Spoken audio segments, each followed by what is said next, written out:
Alright guys, so we're back in this Kenmore. This is a dryer that was not heating. If you remember watching the video, this was the dryer that had the flooding. Everything over here is good. The timer is still good.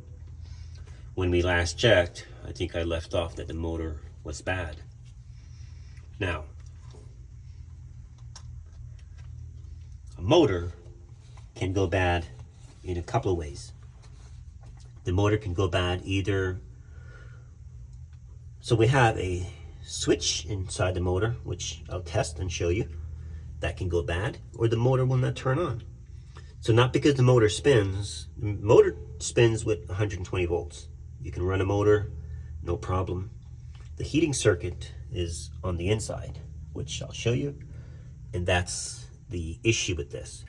So right now we have a bypass, that purple wire, and that is completing the circuit of the centrifugal switch. So we'll test the centrifugal switch, then we're going to do the bypass, and the reason for that is we have no power here. We should be getting 240 right here. We weren't getting that, so we weren't getting any heat. That's the issue with this machine. So, all right, let's test the switch, and then we're going to check the bypass by putting power, and the element should come on. And on our meter, we should get 240 volts. But we're going to do continuity first. All right, let's get started. Okay, so now we've got our meter lead, and we're all hooked up. We're ready for continuity. So if we get a beep, that means this switch is good. Nothing. Water has gone in and, well, shorted out. So let's do a test on a good one.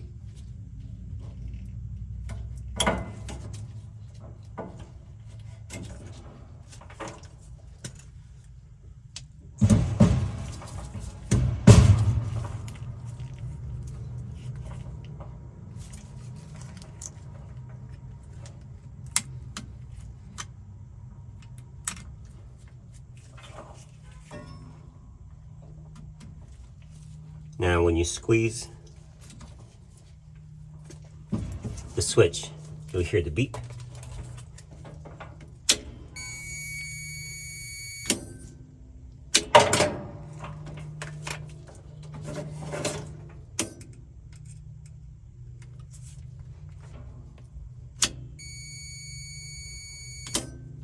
All right, so what we're going to do today, instead of changing the entire motor, because the motor is still good, this will save you a lot of time. We're going to change this. You got two wires to disconnect, or technically two, okay? And this guy here, we're going to take that one off, and I'm going to put it on. But first, you want to make sure that your motor is bad, meaning we're now getting power here. So let's check over here first.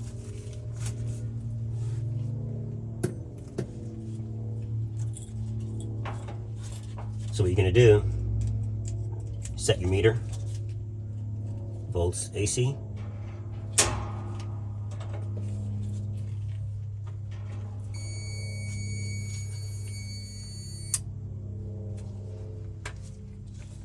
We're now completing the circuit. That's what this switch does. So we have our wire, but you can't run your machine with this, by the way. You'll overheat, do some damage. Only for testing. All right, so now I'm gonna turn the machine on. Element's gonna come on. You won't be able to see it. It's during the day. But there's definitely, if you look at the meter, you'll see 240 around there. That tells you that the system is now working. Circuit is now completed. All right, so let's get started. I am not going to activate the motor switch. I don't need the motor to turn because I already activated, bypassed the door switch, so I don't need to worry about that. So if not, you'll have to complete the circuit on the door switch. But here's what I did. on the door switch. I'll show it to you shortly how I did the door switch. Okay, let's turn some power on. All right, pressing start. Here we are, 230, whatever. All right, turning off.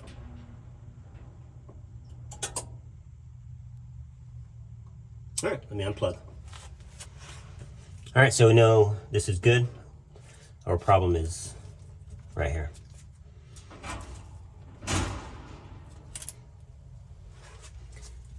Okay, so what we're gonna do now, you need to pay attention to your wires. This blue wire, he comes off, and this one as well. And then the purple in the middle comes off, and then the white's gonna be dangling. So pay attention to how you take them off, because you will need to put the other one back on. So your first thing to do is to remove the old one from the old motor, and then you have a reference point, because you don't need to worry about the old one anymore. Worry about this one. All right, so we're gonna take this one out of circuit. I already loosened them up, and everything should be the same. So this is the switch.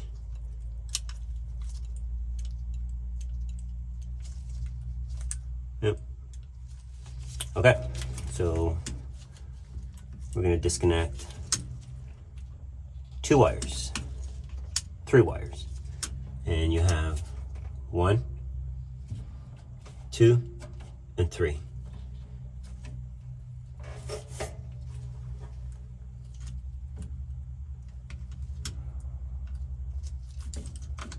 Just double checking, make sure they're all the same.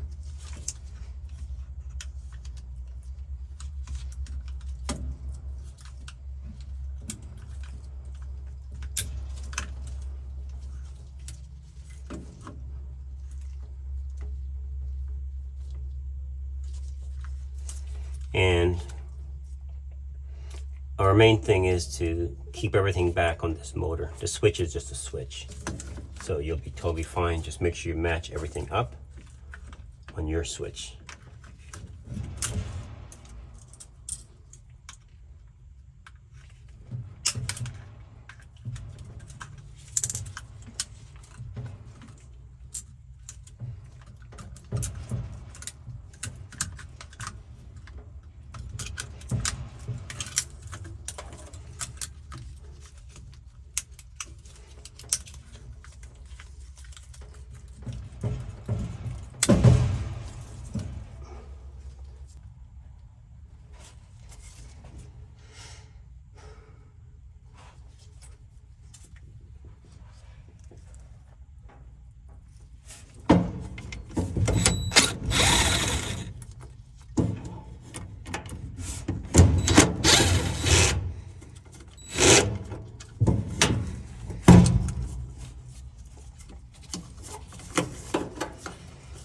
Okay, so now we have the switch.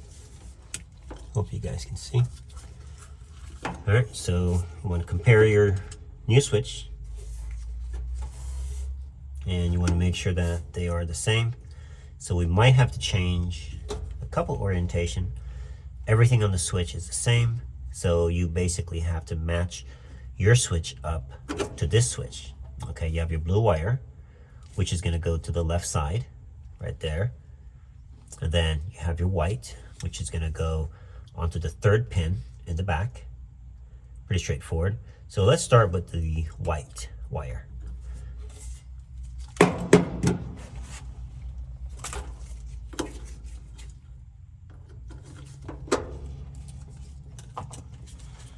When you do it like this, you can't, literally you can't make a mistake. He goes there, the 3rd. He's on. All right. So our blue wire, which is going to go to the back, but yeah, so we can take him off.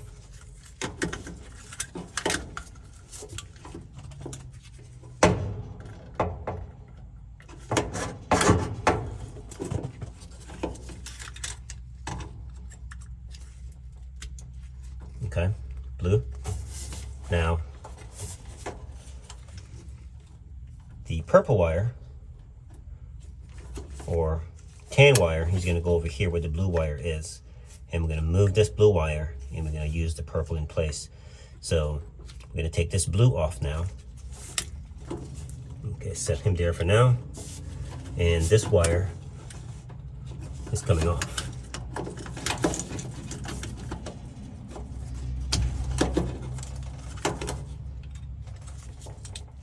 All right.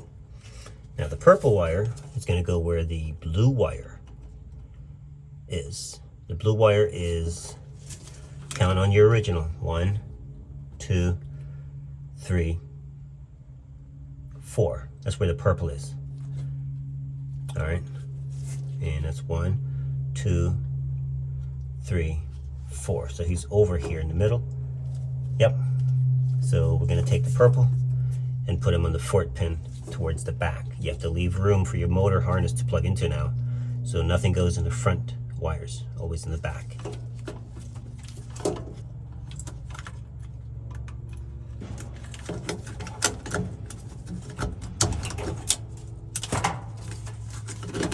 Fourth wire, always double check. 1, 2, 3, 4. Yep.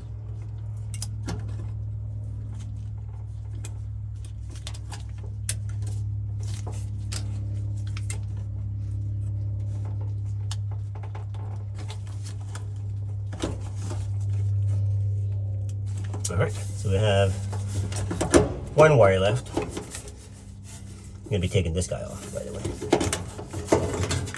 And he's a part of the switch door. And he is the 3rd one down. 1, 2, 3, which is where the blue is. So the blue comes off.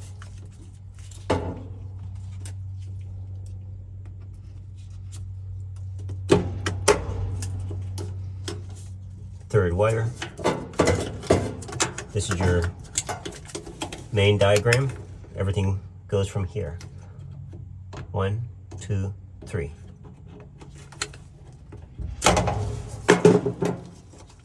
One, 2, 3. All right. Make sure it's long enough.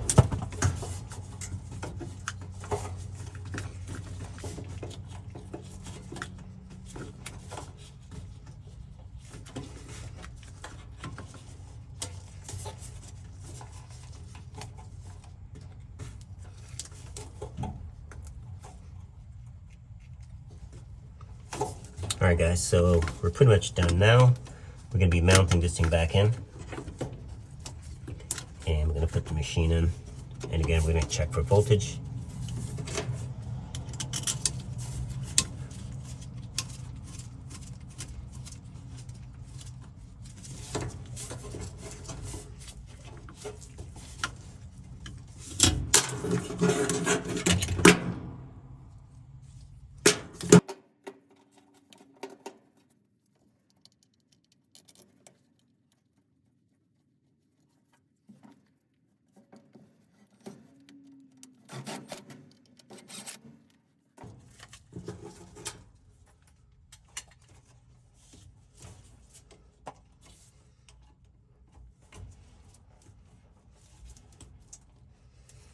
Alright guys, so what's the whole idea of this? This is basically to save you from replacing the entire motor, more labor than you need to. The motor itself here will outlast this switch. So a lot of times they don't sell the switch. I wonder why. You can change just the centrifugal switch and you're good to go again. Alright, so now we're going to bypass this because I want to see that everything is working. But I already have the door switch bypass anyways. So but I still want to see, make sure we're getting voltage over there. So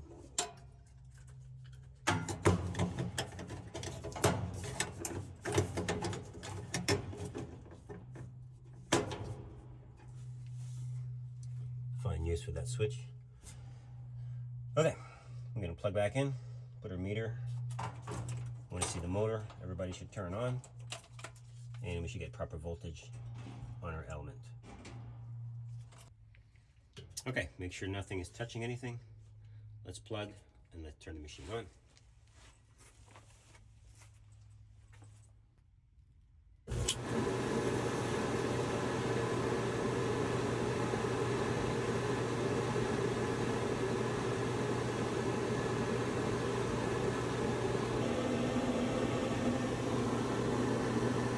All right, so now we're going to disconnect. Remove your old switch.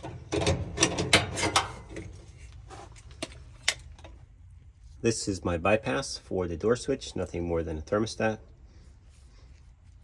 Or you can use a piece of wire, doesn't matter. Take that off. Now, I'm gonna put it back together. I'm gonna do a quick wipe down, just because, and then put it back together. And this machine is done. Motor's good. You don't have to replace the entire motor. It's a lot more expensive. Now, sometimes you could get a used motor or even a new motor and replace just the switch. Why? Because you're saving yourself a lot of time. A lot of work getting this out. I've done many of them. They are a pain sometimes. And just to get everything out. When the motor itself is fine, you just work on replacing the switch. This should be something that manufacturers actually make. So I take them off a lot of machines when I get into them, just to have. And you know, you save the customer a lot of money off labor, and you still get them up and running. All right, we're gonna put it back together. I think I already showed that previously. So, all right, we got a GE. Since we're talking about motors, let's take a listen.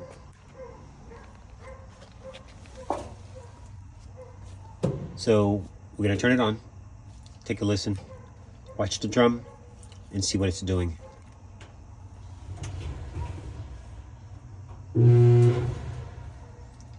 Hear that hum?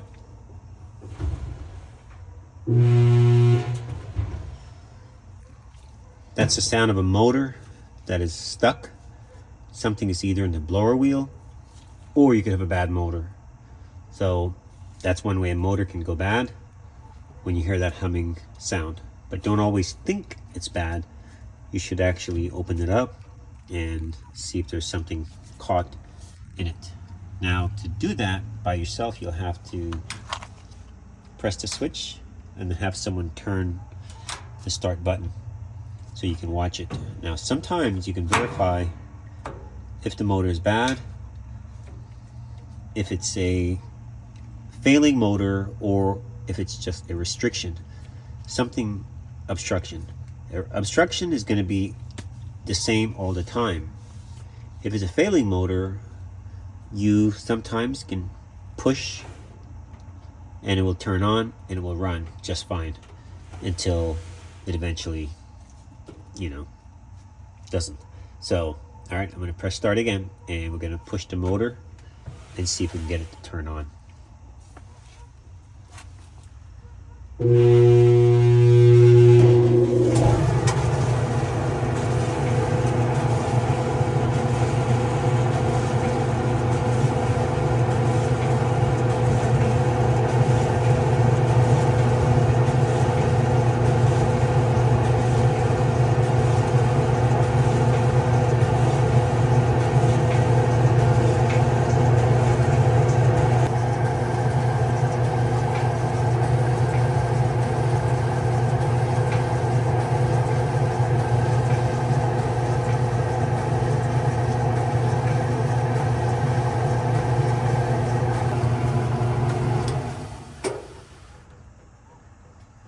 All right, so that's a failing motor because you were able to push and it starts.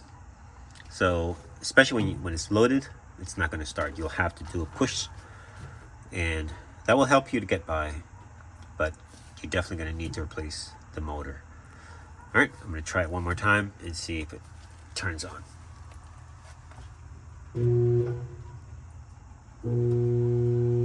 Nothing.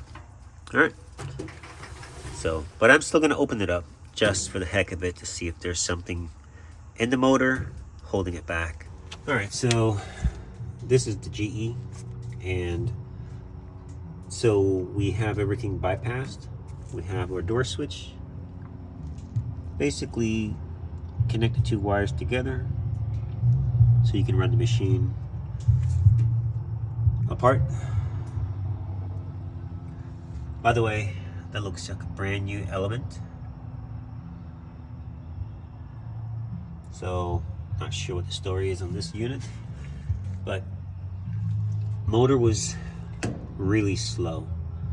Did not want to start with the drum inside. Really strange. Now I'm going to press start and you'll see the machine. Motor will turn on nicely too. By the way, you do have to activate the belt switch, which is down there. It must be activated. There it is. And you can push the idler down. Grabs onto right there. Pretty good. All right, let's start it up.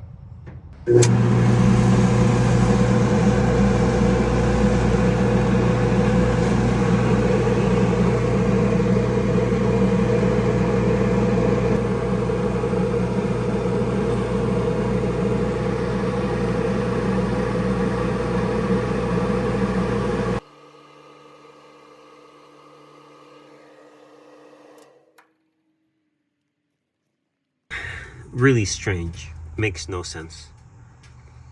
It really doesn't. So the way you fix this, you want to run the machine, and what we're going to do, put it on air fluff so you don't run the element.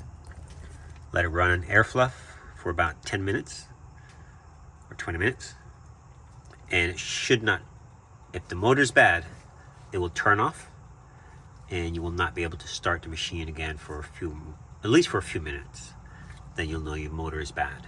So your motor switch is good because we're getting heat.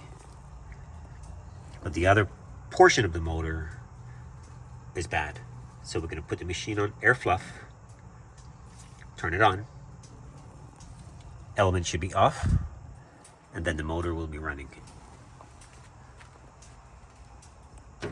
Air fluff, no heat.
All right, machine did not turn off.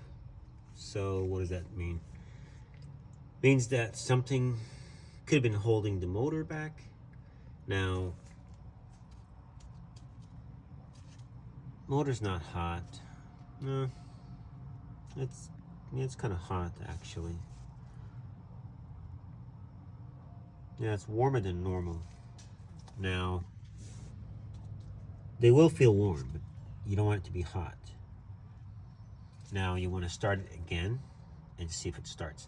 Now sometimes we can add some resistance, and basically you would put the belt around it and basically tie the belt off somewhere and see how strong it is, but you want to be really careful for that. So I won't even show it because you could definitely get hurt. So I'm going to press start again and see if it turns on. It might not because the motor is pretty hot. This would be a definite motor issue. All right, so let's try again.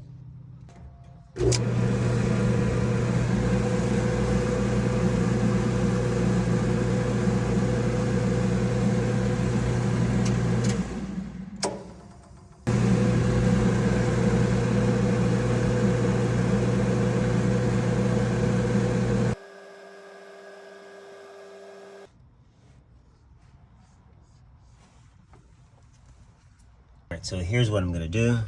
That's a piece of rubber. And I'm actually going to use this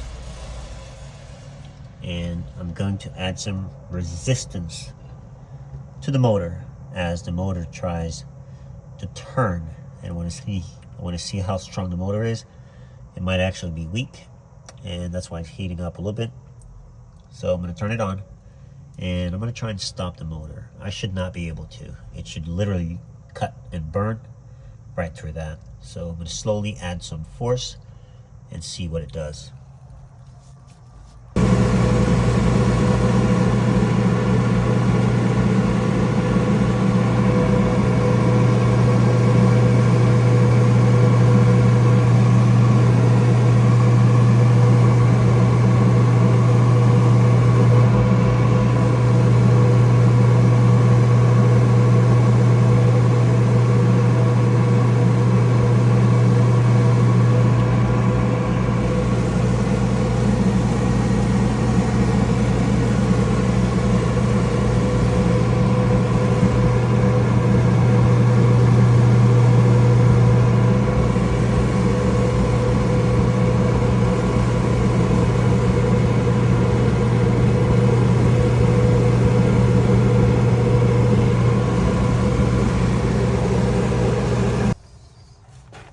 Makes no sense. I think maybe the motor was overheated previously.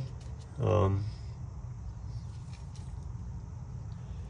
it makes no sense at all. I'm gonna put the drum back in and put this thing back in service and see what it does. Motor is definitely warm, not hot, totally normal feeling. I was holding it back and it turned no problem. So yeah, all right, I think this is good. New element, so not bad.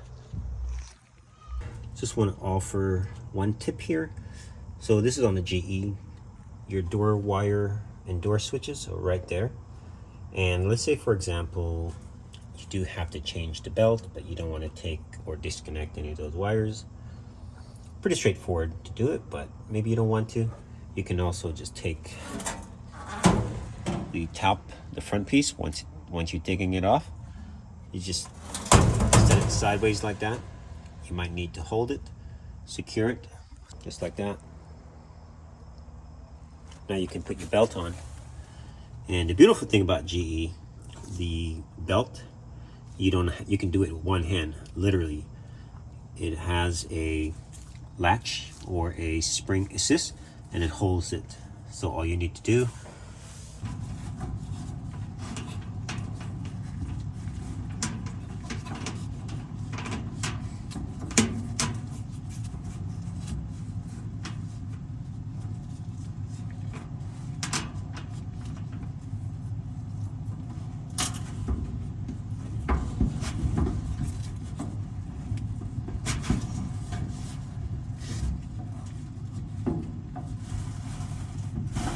keep in mind, sometimes you'll have some weird symptoms with your dryer and then all of a sudden it's fixed.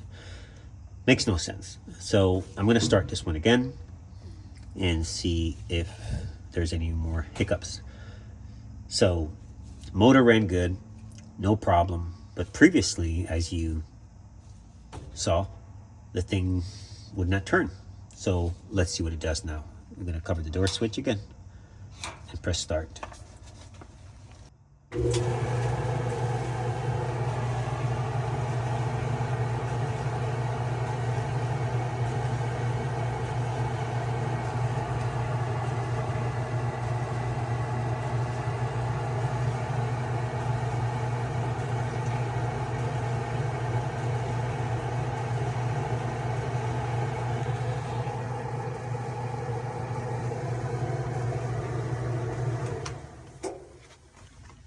All right, so sometimes you just got to open up your machine, check things, reposition something.